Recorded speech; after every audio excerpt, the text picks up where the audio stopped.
have gazed in awe at the night sky. In watching their slow yet relentless movement across the heavens, people discovered that the changing pattern of the stars precisely matched the ebb and flow of seasons. This allowed for the development of the calendar and the rise of agriculture. But some objects in the sky followed neither pattern nor orderly path, seeming to defy the natural laws that bind all things. These unidentified flying objects, or UFOs, challenged human understanding, provoking a quest that continues to this day.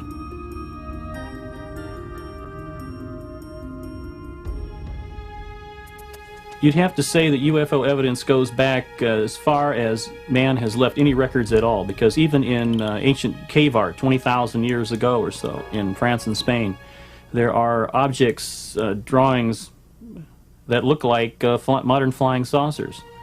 So you'd have to go back that far if you wanted to start.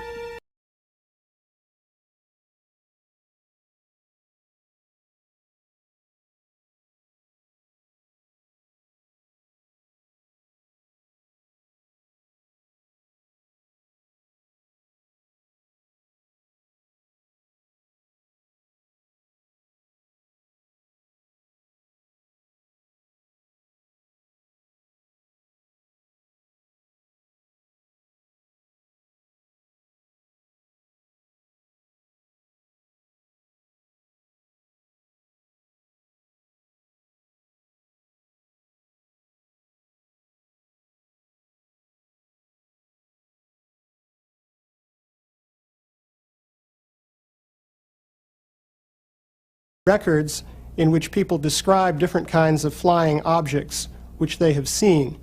In some cases, the people were describing what they understood to be flying vehicles piloted by various categories of living beings. There are written accounts which describe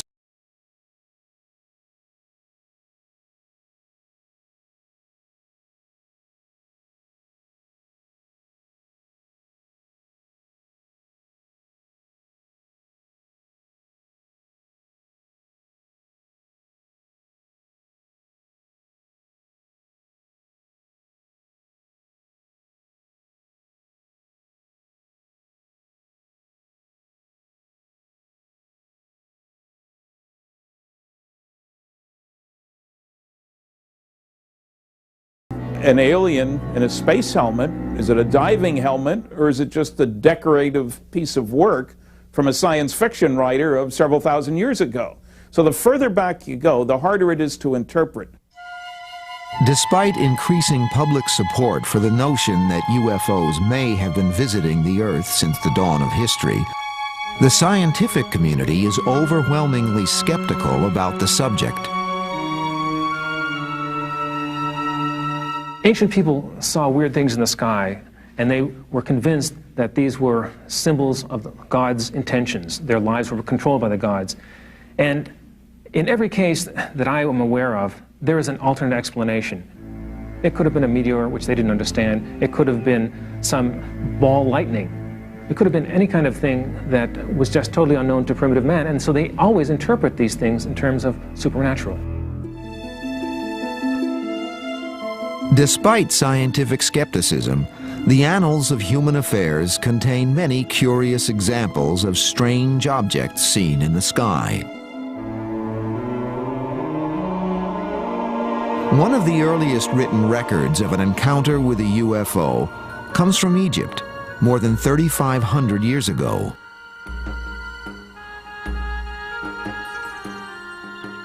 There's a story about Thutmose III, Egyptian pharaoh, who saw circles of fire in the sky and started off with one, and then the report says that there were, a few days later, there were many of them in the sky. And he was so impressed that this was recorded on a papyrus and considered very momentous. In the year 22 of the third month of the winter, a circle of fire appeared in the sky. After some days, it became more numerous and shone with the brightness of the sun. extending to the very limits of the heavens. The records of Pharaoh Thutmose, 1480 BCE. Centuries later, during his invasion of Asia, the mighty Greek leader Alexander the Great is chronicled as having witnessed UFOs. While crossing a river in 329 BC, Alexander and his men observe what are described as gleaming silver shields in the sky. The objects repeatedly swoop down on the column of soldiers, scattering men and horses in panic. 7 years later, while attacking the Phoenician city of Tyre in the eastern Mediterranean, Alexander again encounters UFOs. Recorded by observers on both sides of the conflict, one of the objects suddenly shoots a beam of light at the city wall, which crumbles into dust, allowing Alexander and his troops to easily breach the defenses and take the city.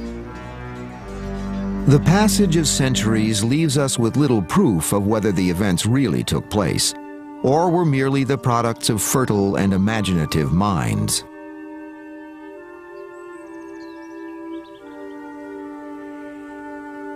Remember, the working hypothesis for historians for hundreds of years has always been that mankind is alone, that there are no intruders from outer space, that there were no advanced civilizations, that our civilization, and each generation thinks this, is at the peak.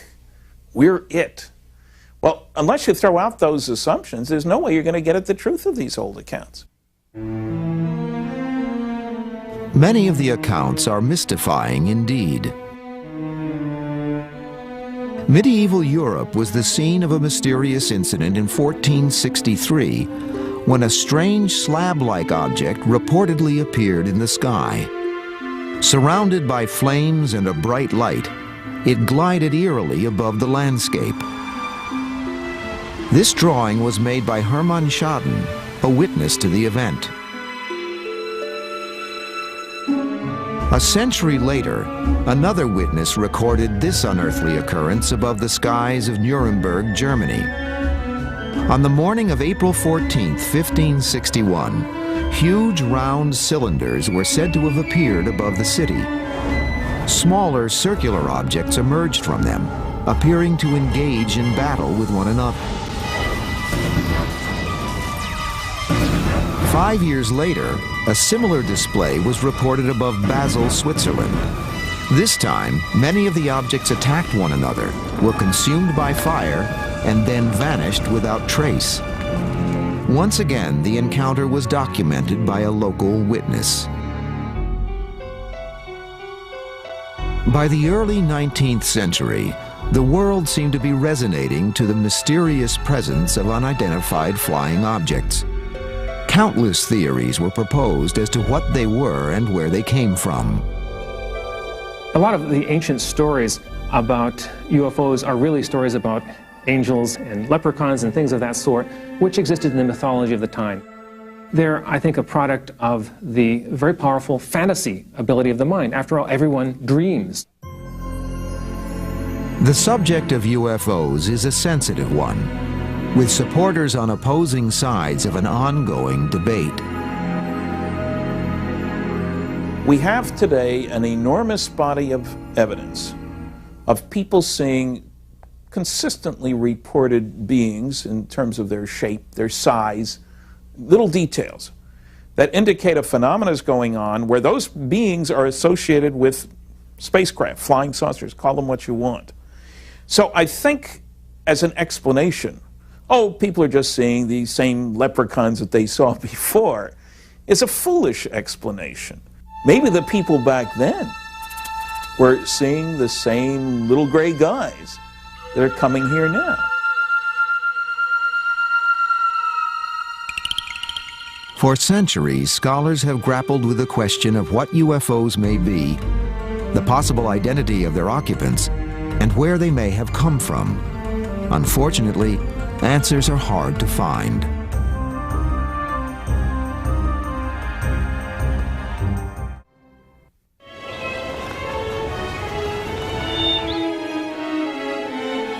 The saga of events that once played out against the landscape of the Middle East is enshrined in the Western world's most revered book, the Holy Bible. In recent years, the Bible has been increasingly touted by some investigators as a collection of stories describing encounters with aliens and UFOs. But the topic is controversial. Can the sacred nature of the biblical texts be challenged? With the decline of religion that has been experienced by a great many people, I think people are looking for an alternative that is more scientific. And so the possibility of life is one that has been suggested by scientists. So the next best thing to having a supernatural intervention in our world is to have UFOs visiting us from another civilization. So I think there's a certain would-be religious urge that has moved in the direction of supporting UFOs. The search for humanity's first possible contact with alien beings in prehistoric times leads to an unlikely place, to the Bible's earliest chapters, to the book of Genesis. Genesis describes conditions in the world at the dawn of time.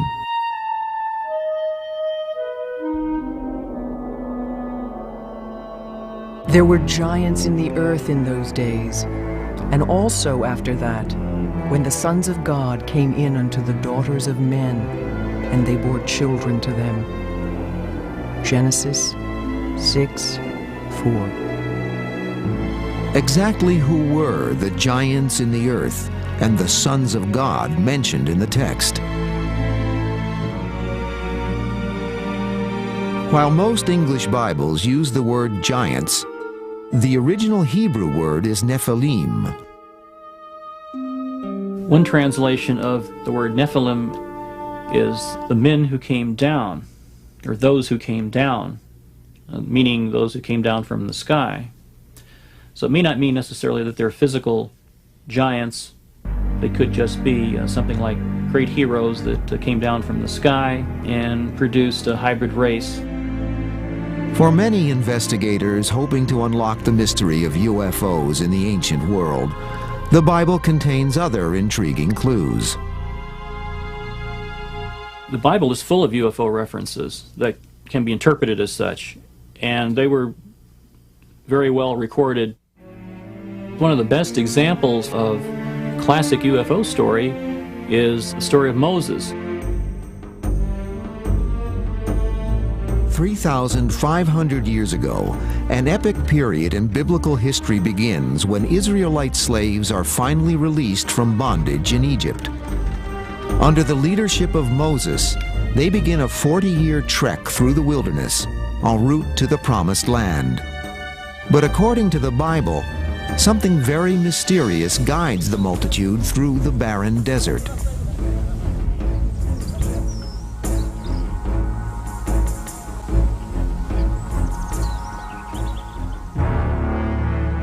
The Lord went before them by day in a pillar of cloud to lead the way, and by night in a pillar of fire to give them light. Exodus 14:21. Some believe the biblical passage contains another dimension to the meaning long cherished by most Christians and Jews. Some people interpret the pillar of smoke and the pillar of fire that Moses followed through the wilderness as being similar to a cigar-shaped UFO. It expresses a theme of an extraterrestrial intelligence, some sort of advanced form of life and intelligence that's guiding man, something that's higher than man. Some of the most intriguing biblical passages concern Mount Sinai and the handing down of the Ten Commandments.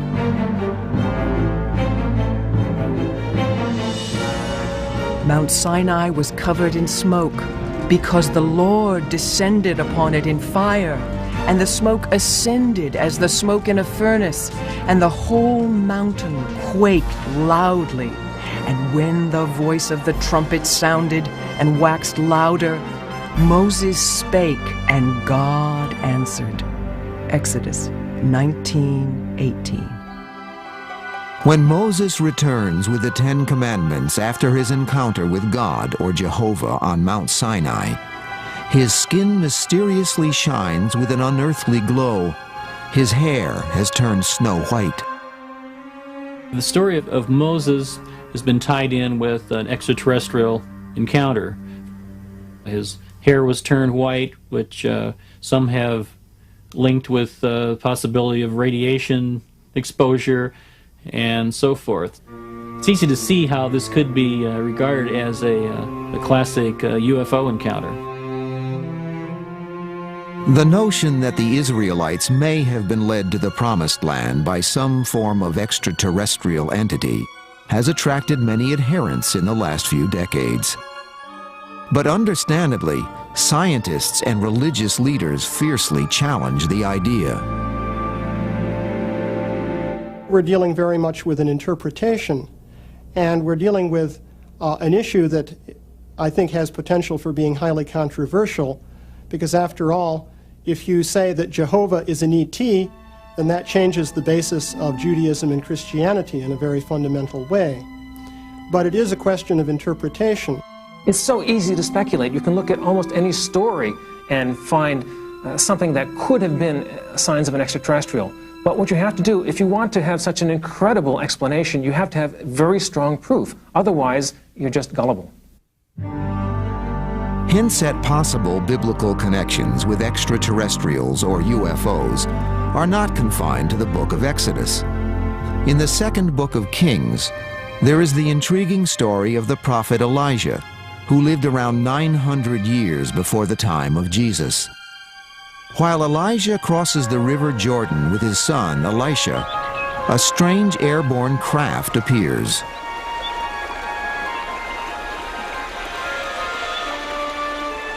And it came to pass as they went on and talked that, behold, there appeared a chariot of fire and horses of fire, and parted them both asunder.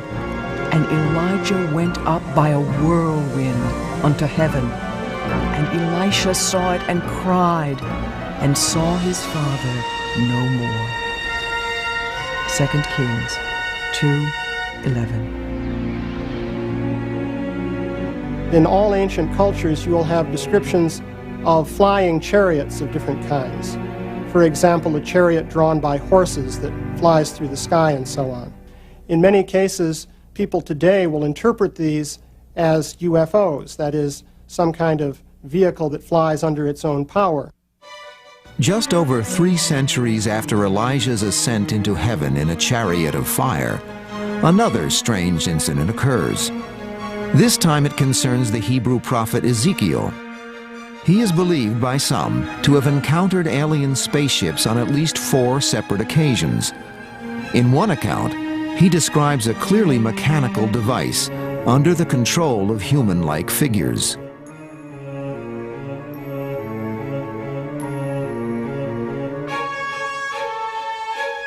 I saw 4 wheels, one wheel beside each cherub.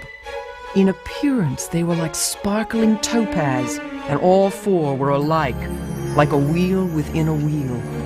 They moved in any 4 directions, never swerving from their course. Ezekiel 10:8. Based on the biblical description of the strange flying device, in the 1960s, NASA engineer Joseph Blumrich constructed this model. Is this what Ezekiel saw? I don't know what Ezekiel saw, if he saw anything. One possibility is he was dreaming. Another possibility, he had some hallucinogenic mushroom or something of that sort.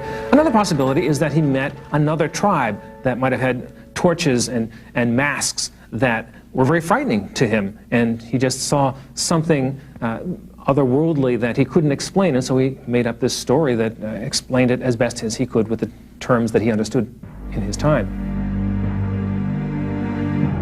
Despite the ambiguity of biblical accounts, other records from prehistory have intensified the debate. Some could be interpreted to suggest that UFOs and extraterrestrials have influenced pivotal events in human history.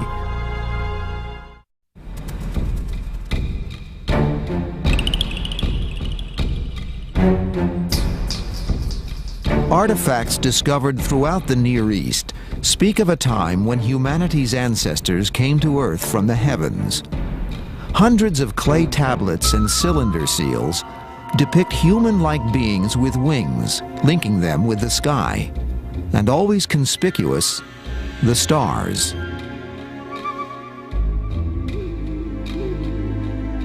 If you look at the ancient history of the Near East and consider the Sumerians and Babylonians, you'll find that these peoples believed that their civilization was given to them by beings who came down from the heavens. There's nothing in the historical record that is really conclusive. There are some intriguing stories in the records of Babylon, for example, but the human mind is so easily able to invent myths and fantasies that we have to take these ancient stories with a grain of salt. Yet archaeologists have often pondered on the exact process which led to civilization as we know it. For it was with the suddenness of a sunrise that human ingenuity and engineering skills arose from the Stone Age and burst forth onto the landscape of history.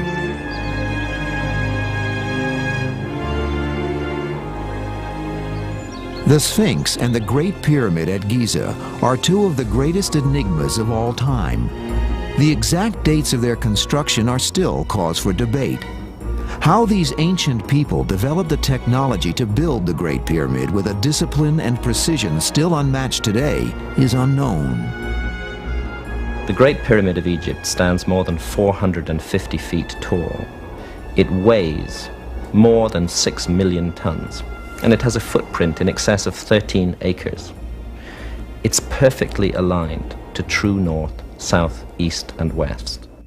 To achieve that precision of alignment with a monument on this scale is an extraordinary technological feat, and one that is continuously overlooked by our scholars today.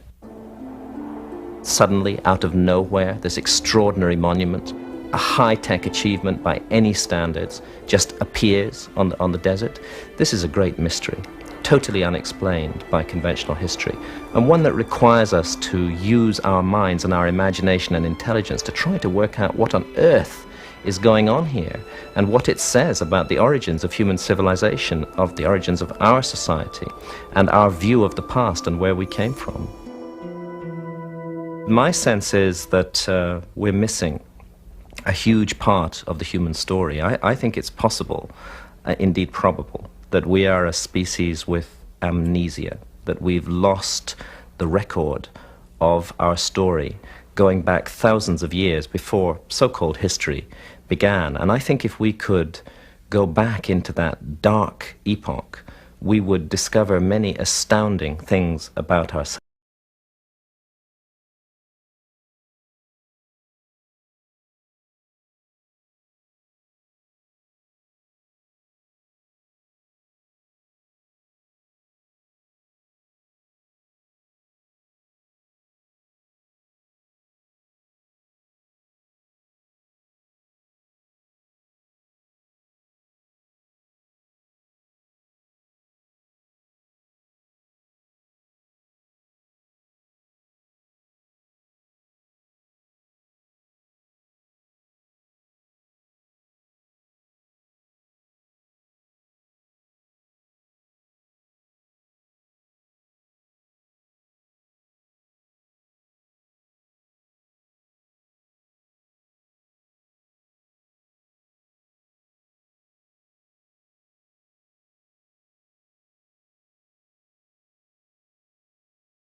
To create enormous constructions, 12,500 feet above sea level, in an area where it's almost not possible to grow any food today. The altitude is so high that the crops come out of the ground stunted.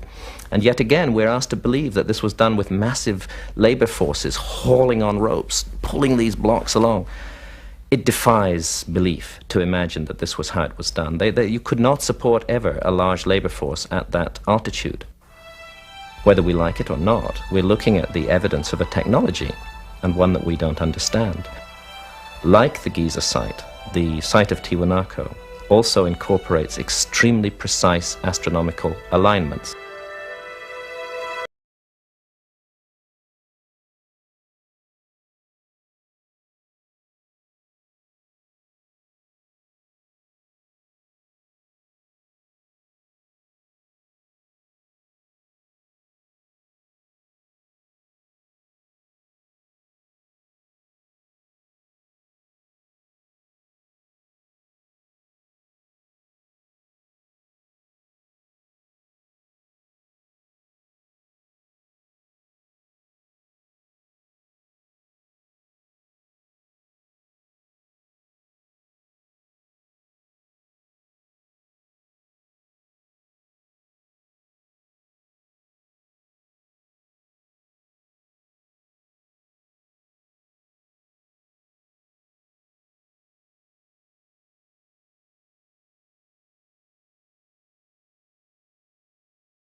Many of these patterns of lines seem as though they're oriented towards the heavens in some way.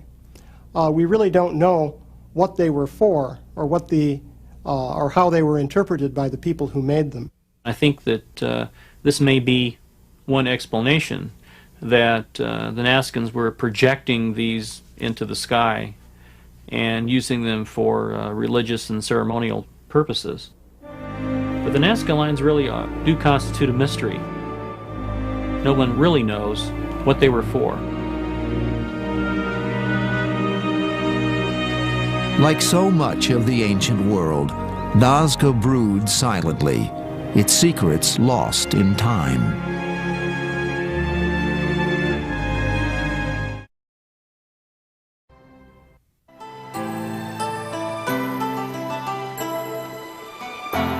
Asia, ageless land of 1,000 legends.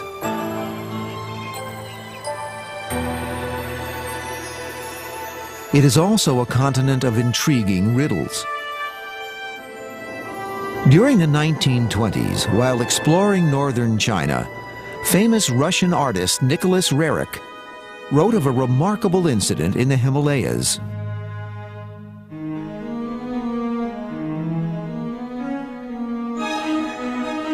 On August 5th, we were in our camp, and at about 9:30, some of our caravanners noticed a huge shining oval shape flying high overhead.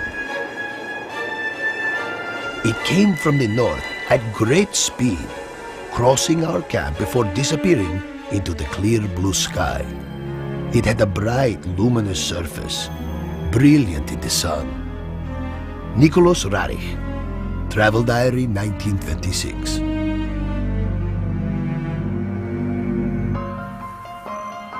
In the long history of this vast and beautiful continent, it seems that the UFO phenomenon has shaped many myths and stories handed down from generation to generation. A brief glance at the texts of ancient India is revealing, for here too we find the haunting presence of strange phenomena observed in the sky. Gurkha, flying a swift and powerful Vimana, hurled a single projectile charged with all the power of the universe. An incandescent column of smoke and flame, as bright as 10,000 suns, rose with all its splendor. The Mahabharata. Compiled some 2,000 to 3,000 years ago, the Mahabharata is a Hindu poem written in Sanskrit. 10 times longer than Homer's Iliad and Odyssey combined, it is a saga of conflict on a cosmic scale.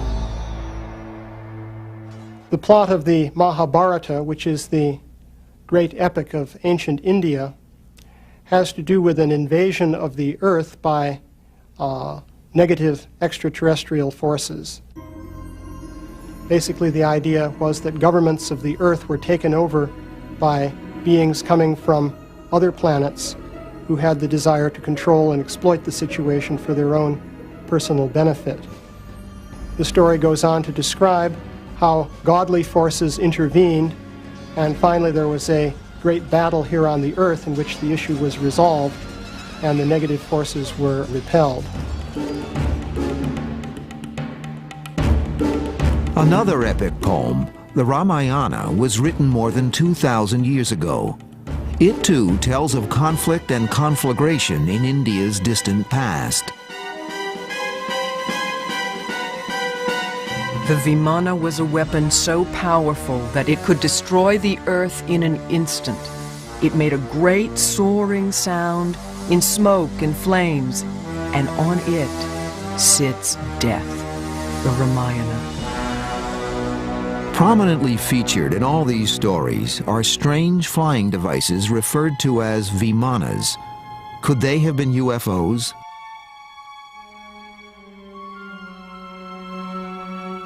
The Vimana is described in some detail, and its flight pattern is also described. It's quite interesting because it is very similar to the pattern of flight which is described in the context of modern UFO sightings.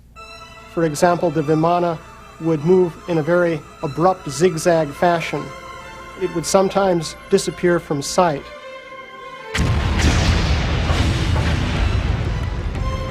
The earth shook, scorched by the terrible violent heat of this weapon.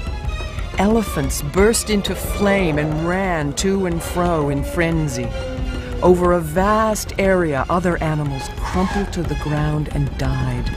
From all directions, the arrows of flame rained continuously and fiercely from the Vimanas.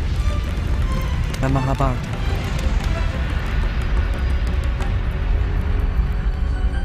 They were described as flying fortresses that were used for aerial battles.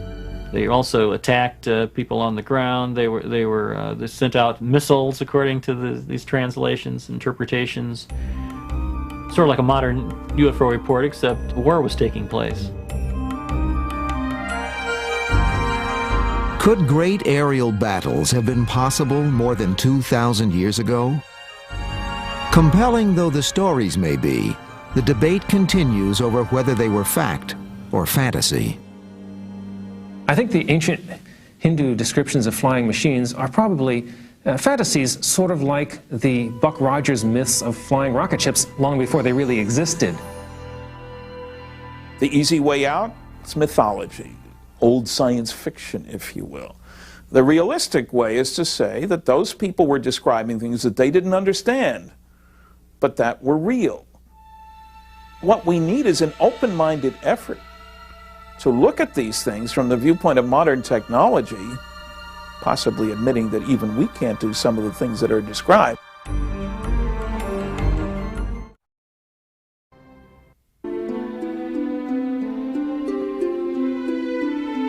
While many believe that the Earth has been visited by extraterrestrials in their spacecraft, could this indeed be possible? Reports of strange, unidentified flying objects have continued to trickle in throughout the centuries, echoing incidents in ancient times. By the 1940s, the term flying saucer had entered the vocabulary of a fascinated world. Suddenly, seemingly everywhere, the skies were filled with UFOs of every description. In the ensuing decades, UFOs were witnessed by people from all levels of society. Even astronauts saw them. I personally believe in UFOs, and I believed in UFOs before I got into the space program. I just personally believe that there are other civilizations somewhere out there that people are traveling from. This was in the early 1950s when I was flying fighters in Germany. And these objects were coming over our base that appeared to be the same kind of formations that we fly in our fighters. On occasion, their movements were more erratic than ours, which meant they could really accelerate laterally and accelerate fore and aft more readily than we do. But we felt that they looked very much like high-flying fighters, except they had no wings. They were certainly higher and faster than any airplanes we know of here on Earth at that particular time, and they certainly appeared to be saucer-shaped and metallic.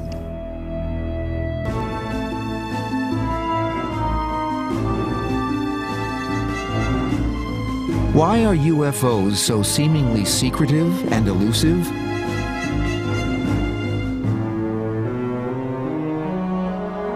If extraterrestrials are visiting the Earth, some believe that this question only can be answered by direct face-to-face contact with them.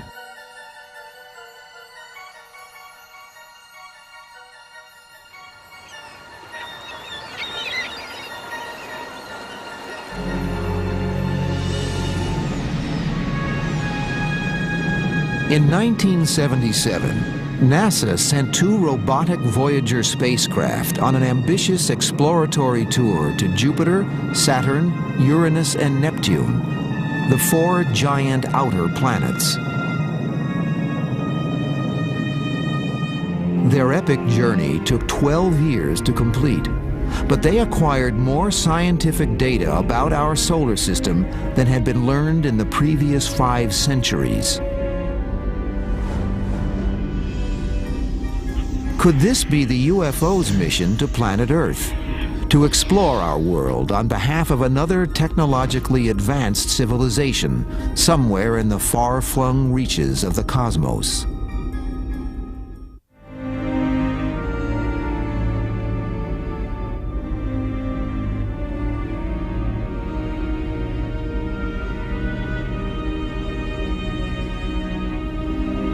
While we now know that the chances of finding intelligent life in our solar system are extremely unlikely, our sun is but one of billions in our galaxy, and the galaxy itself is but one of countless galaxies spread throughout the universe. With these odds, can we be alone? In August 1996, scientists announced that life might have once existed on Mars. Just a few months earlier, the first planet orbiting another sun was confirmed. Though 8 light years, or a staggering 50 trillion miles from Earth, on the cosmic scale, that is literally just down the road from our own backyard. Today, we know a lot about the universe, and we know there really is a possibility that there could be life out there.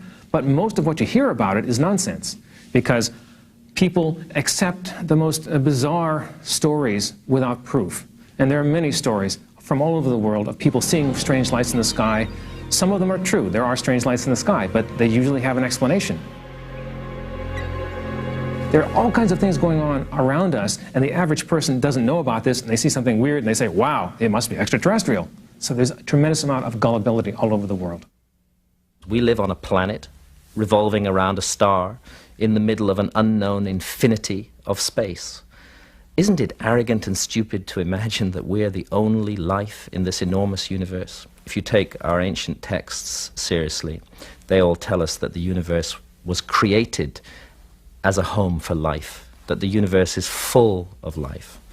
I think it's obvious that there are many other intelligent life forms in the universe, and I don't dismiss for a moment the possibility that they have visited Earth, perhaps in the past, perhaps even now. Every day, the world seems to be getting smaller. It's time to get closer by exploring the lives, the cultures, and the histories that made the world what it is today. It's time to globalize yourself. History International, because what happens over there matters over here.